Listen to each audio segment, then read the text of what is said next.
commentator is Joe O'Brien.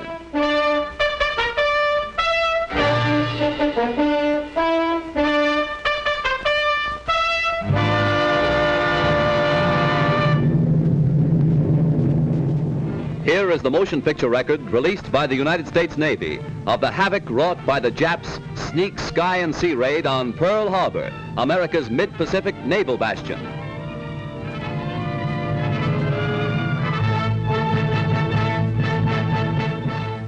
On December 7th, 1941, Japan, like its infamous Axis partners, struck first and declared war afterwards.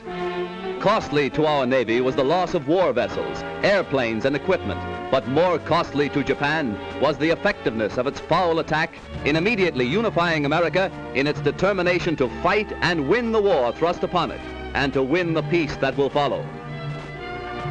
The Japs copied their German masters in striking hard at airfields. Hickam Field, northwest of Honolulu, and the Fort Island Naval Plane Base were the first objectives of Japan's treachery. Scores of planes were bruised and battered by the Japs' aerial bombs. Many of these were demolished beyond repair. Direct hits were scored on hangars, and these were badly shattered. Equipment and airplane supplies were reduced to smoldering ruins. Here at the Naval Air Station is grim and positive evidence of Jap treachery. Here foul blows were struck, while Jap diplomats were talking peace in Washington. America lost 3 destroyers. Here are seen the United States destroyers Downs and Shaw as they rest on the bottom of Pearl Harbor with decks awash after Jap bombers make direct hits on their decks. First to feel the sting of Japanese steel are the USS Oklahoma and Utah, the latter a 33-year-old target ship. Accurate hits by the enemy bombers make short work of these 2 naval bulwarks. Now, with their keels practically out of water, they lie helpless wrecks and a sad reminder of cowardly strategy. To make possible a surprise attack within Pearl Harbor, the Japs built 2-man submarines to enable them to fire sneak blows within waters that are narrow and tortuous. Several of these surprise weapons were blown from the water by direct hits of our naval gunners. Others were beached and captured. While sky and sea fire was still raging, salvage crews inspected our naval craft to estimate what may be saved. Before the din of bursting bombs had been silenced, preparations were underway to salvage these 2 warships. At low tide, the huge propeller of the Oklahoma, stilled by the enemy, was high above water. It is believed that the small 2-man Jap submarines carrying dual torpedo tubes were responsible for these 2 losses to our Pacific Fleet.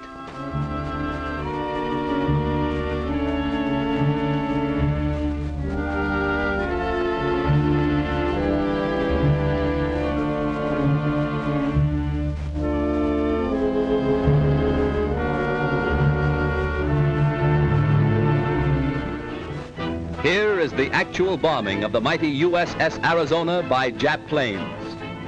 These pictures were made by a fearless cameraman who thought nothing of his personal safety to make possible this record for all posterity. A single lucky hit was responsible for the disaster that befell the Arizona when a Jap bomb falling directly through one of the battleship's funnels exploded in the engine room and set ablaze tons of fuel oil. Dense black smoke billowed to the sky as the massive control tower began to keel over. The Arizona's courageous crew stuck to its guns until the very end. Here was displayed heroism that will live forever in the glorious annals and traditions of the American Navy.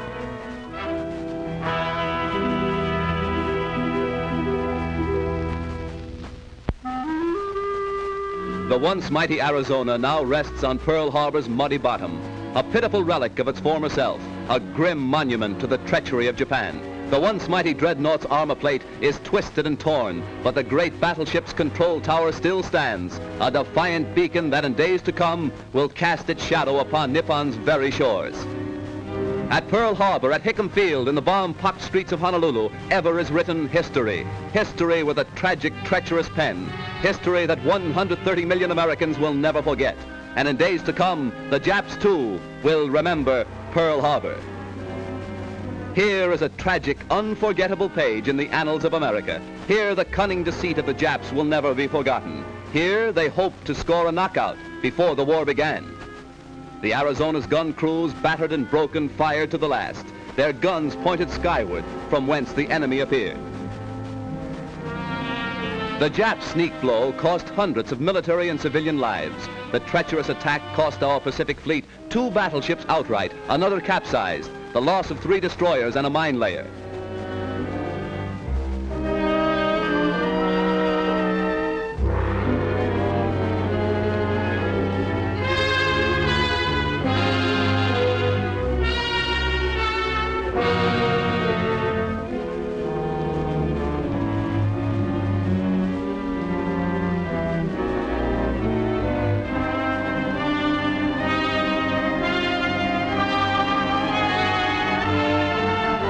While bombs were still bursting and flames still pouring from our shattered naval craft, a light United States cruiser valiantly moves out to join the fleet and avenge Pearl Harbor.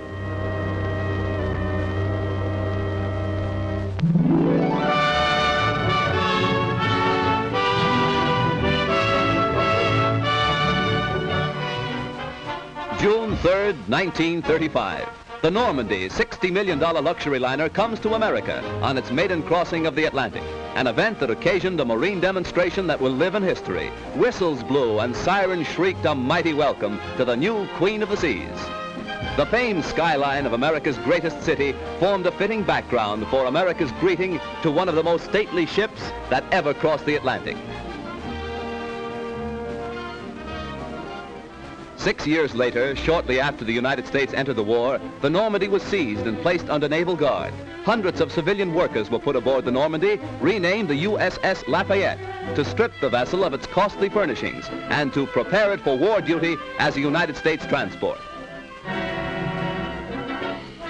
February 9th, 1942, the Normandy afire. A fatal tragedy to the big luxury liner and to America. As the flames rapidly spread to devastating fury, workers madly scrambled to safety, while fireboats and fire engines poured tons of water into the stricken vessel.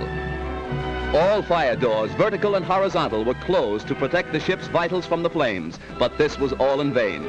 Dense clouds of thick, acrid smoke billowed far out over Manhattan, casting a mucky pall over Midtown and downtown New York.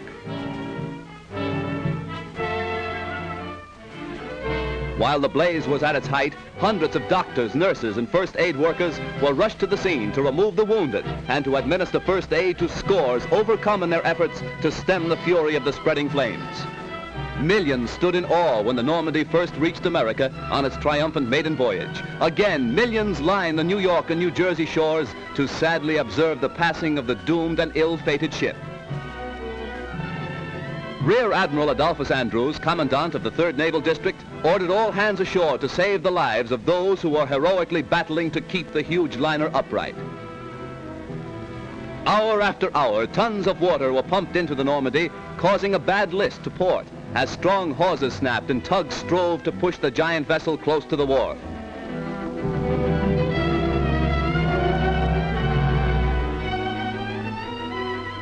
Then, during the night, the Normandy met its final doom, when, with a resounding crunch of ice and a belch of smoke, the 83,000-ton vessel dipped her flame-scarred superstructure into the surface of the Hudson River. Hundreds were injured when America lost its biggest naval auxiliary. Millions of dollars of damage has been done, and thousands of man-hours of labor have been nullified.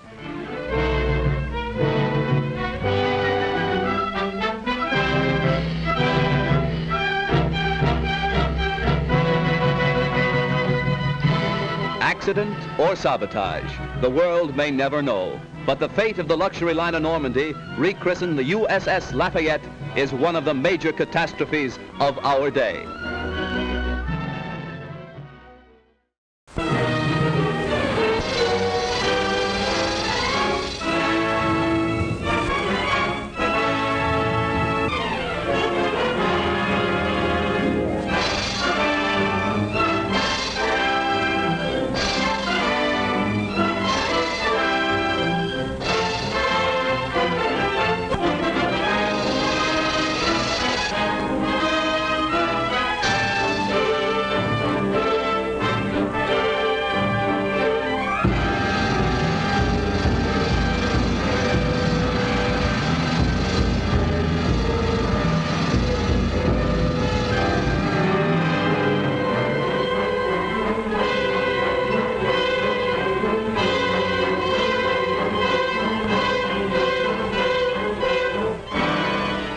of just such an eruption of the earth 1 million or more years ago was born Japan, land of the little people who grew to believe that in blood and iron lay the shortcut to greatness.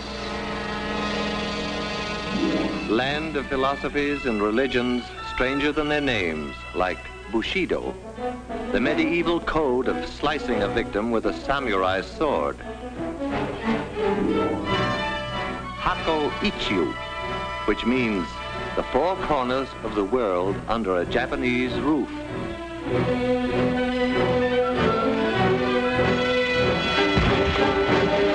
And Shinto, which assures its people that the answer to all things comes from the skies. The truth of that one they were to discover. Old Japan was primitive. The history of the new Japan is a story of successful copying. On a tradition of peace and love of the soil, the new Japan suddenly turned its back and copied our locomotives, our planes, our great ocean-going liners. Even Tokyo might have been transplanted bodily from the Western world.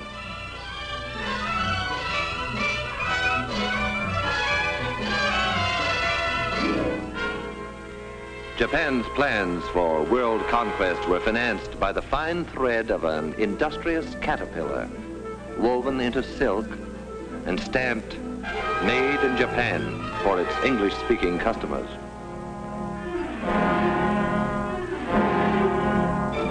Soft silk sent away for hard scrap iron to be forged into weapons and returned to us eventually in hate.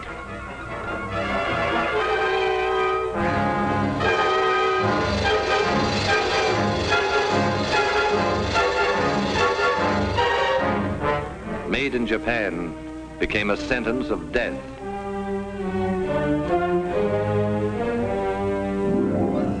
How will it end for the little people who wanted to enslave the world? The answer to that was to come, like the answer to all things, from the skies. Only when it came, it was to be stamped, "Made in America," as it was, for instance, on Doolittle Day, when the Hornet, the first Shangri-La, pointed her prow right at the heart of Tokyo.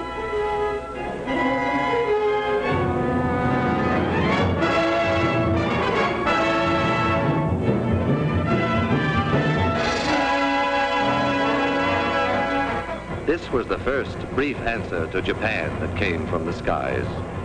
It was not to be the last. General Doolittle vowed, "We're going back to Tokyo, and we shall go in full array and with mighty allies." A weapon was ready.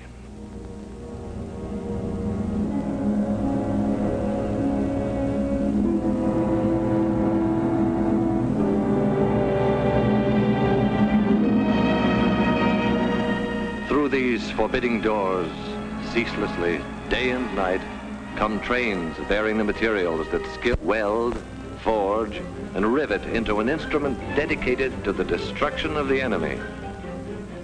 This is only one of many plants that one day appeared where just the day before, it seemed, was pasture land, or the place where they were building washing machines. When the workers reported for the first time, few of them guessed the exact nature of what they were building. They knew that a giant plane would result, but beyond that, it was largely conjecture. But then the day came, inevitably, when the pieces of their jigsaw began to fit together. The day when the mountains of material and the millions of man-hours all combined to confirm the assembly line rumor, the washroom gossip, and their honest-to-God American curiosity. They were building the mightiest aircraft in history.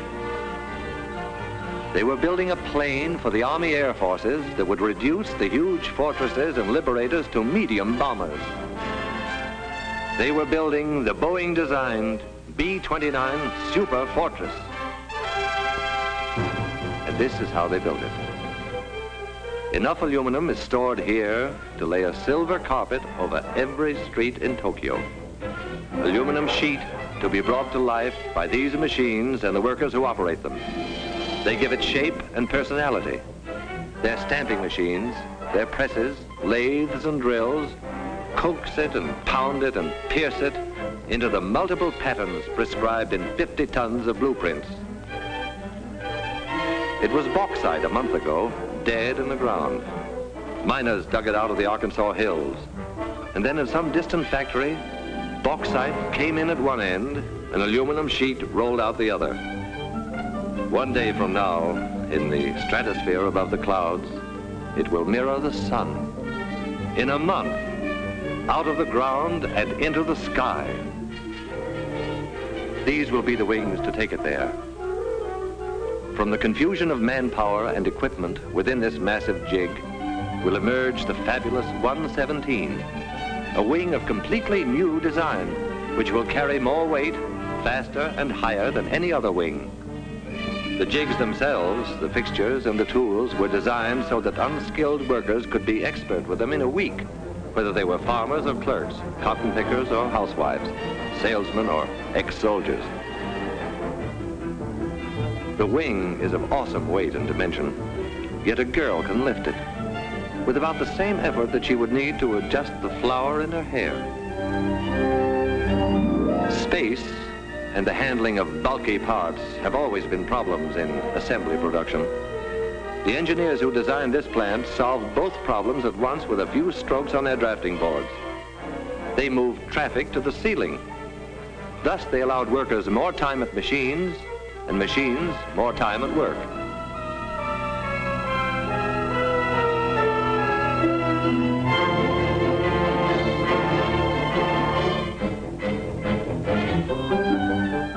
Here is the wing in a more advanced stage. If the workers imagined for a moment that they were in a shipyard, it would be understandable. The Mayflower was shorter from stem to stern than each of these wings from tip to tip. All the pilgrims who landed at Plymouth Rock could curl up within the gasoline compartments in the wing and sleep no less comfortably than on their long Atlantic crossing. Each of these nacelles will encase an engine of 2,200 horsepower, 4 of them harnessed to one Superfortress, 8,800 horsepower. What does that mean? Horsepower means more than 300 miles an hour. Horsepower means flying high enough to see all the New England states at once. Horsepower means victory in the air. When these skeleton nose sections are enclosed in aluminum and glass, they will be the most comfortable cockpits a bomber ever had. The windows cannot cloud or frost.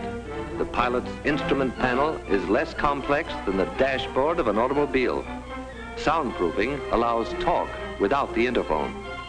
And because the entire compartment is a pressurized tank, the air remains practically constant from prairie level to the rarefied atmosphere over the Himalayas. Back of the control cabin is the huge center section. Here the wings will be set. Here the bomb bays will hold the greatest weight of death ever lifted into the skies. Toward the tail, another big pressurized chamber will house the rest of the crew, except the rear gunner, who has a cabin to himself. If in some stratospheric emergency, a crew member must travel between front and rear pressurized compartments, he can slither through this connecting tunnel. An armor glass observation blister. Durable, crystal clear, eyes of every Superfortress.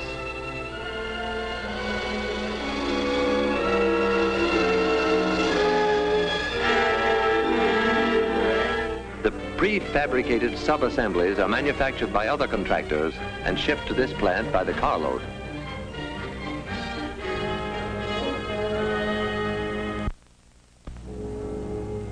What has been shown here is being duplicated in plants all across the country.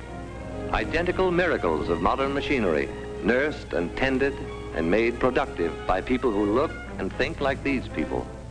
The fair, the dark, people with deft hands and unblinking eyes, the strong with their willing muscles, and those less strong but as willing, the braided schoolgirls, the white-haired grandmothers, the old young, the young old, the little ones and the less little ones, working together in intimate harmony.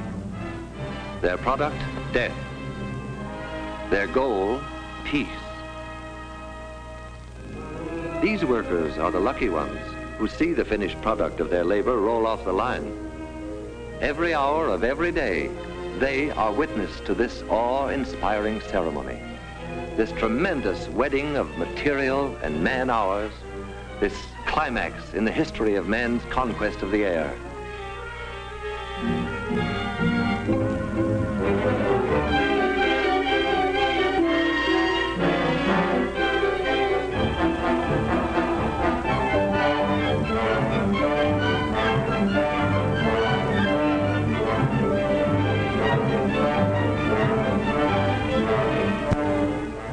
But what of the others who helped, however remotely, to create an aerial weapon they have never seen? The lumberjack who felled the trees that became the blueprints of the B-29, the bauxite miner in the Arkansas hills, and the miner of iron and coal, the builder of guns and engines and propellers, the grimy, sweating men who cast the cylinders and forged the crankshaft, the maker of tires, electrical equipment, instruments and safety wires, the citizens who paid for the Superfortress with their purchases of war bonds. Theirs are isolated lines of effort, initiated all across the land and converging eventually beneath this vaulted roof. Here, the sum of their energies assumes shape and stature and meaning. Here is the final meeting of every effort and every part.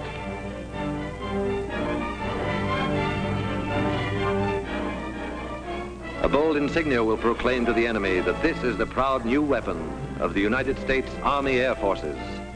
But it is our plane, too, because we, the people, built it. We conceived it, financed it, gave it wings. We powered it and armed it, and our sons and brothers fly it. The function of the people's Superfortress is to break the race who turned their backs on reason, to spin them around to face the peaceful way of living. It is the people's answer to all the sneak raids, all the death marches, all the stabs in the back. It is our memorial to the fighting men who were not afraid to die, who bought with their lives the time we needed to make the weapons to win the war. Like this weapon, which 50 hours after its tests will be landing in India or China or some other faraway Shangri-La to regain its breath before the final assault for which the people destined it. Within the plant, work proceeds, but the workers cock their ears for a sound that regularly drowns the clatter of their tools. It is more than a sound. It is a song. This is the song they hear.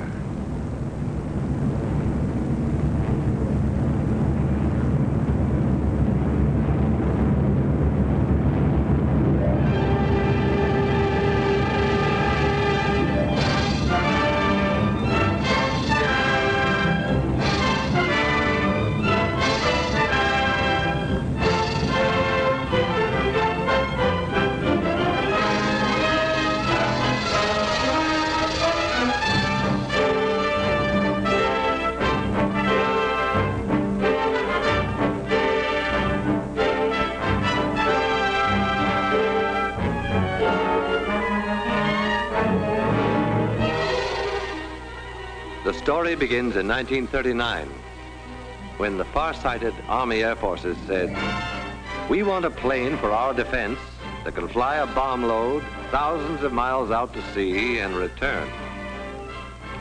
After 6 months' work, there was a tiny model which spent the next 6 months in a wind tunnel. And then there was a full-scale model which was subjected to every punishment man could devise for it. Only after a year of such tests did the Air Forces let contracts for planes that would be built to fight. The B-25 Mitchell is a big, strapping bomber, 67 feet across the wings, but it could reach Japan only if it took off from an aircraft carrier. Much bigger is the famed B-17 Fortress. 104 feet from wingtip to wingtip, it has ranged 1,400 miles over Japan's island conquests. but it cannot reach Japan itself from any base we now hold. The Superfortress, wingspan 141 feet, longer than the Wright's first flight through the air at Kitty Hawk. Range, altitude, and bomb load, secret, though the Air Forces do say of them laconically. Very long, very high, and very large. Because it is a global bomber, around it has been built an entire new Air Force, the 20th. The 20th War Theater is the world itself. Its operations room is the war room of the Chiefs of Staff in Washington. Its planes will be treated as a major task force, in the same manner as a naval task force is directed against a specific objective. Watch it come in for a landing. A revolutionary set of flaps that constitutes nearly 1/5 of the wing area gives the ship a low landing speed and a shorter landing run than many a plane half its size. All this great weight of Superfortress is supported by a tricycle gear whose tires require less pressure than a child's bicycle.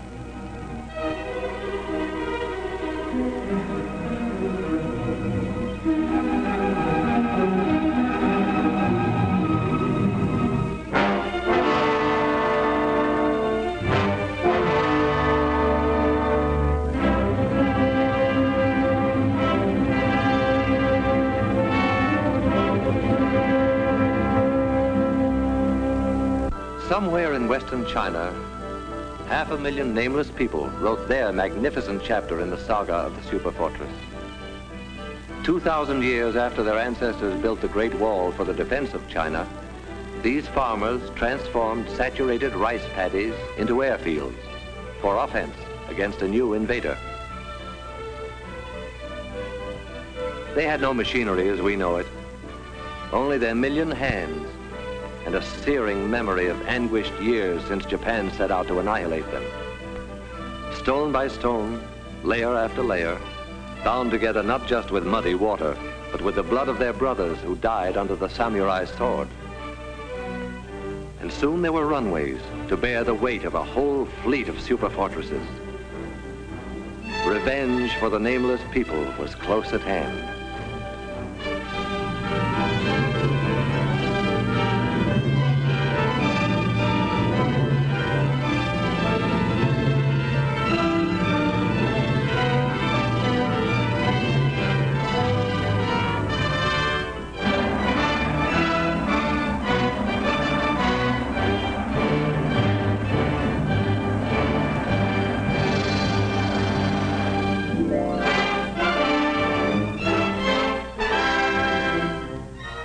Even in China, land of miracles, the arrival of the Superfortress is an occasion for everyone to turn out in curiosity and in welcome.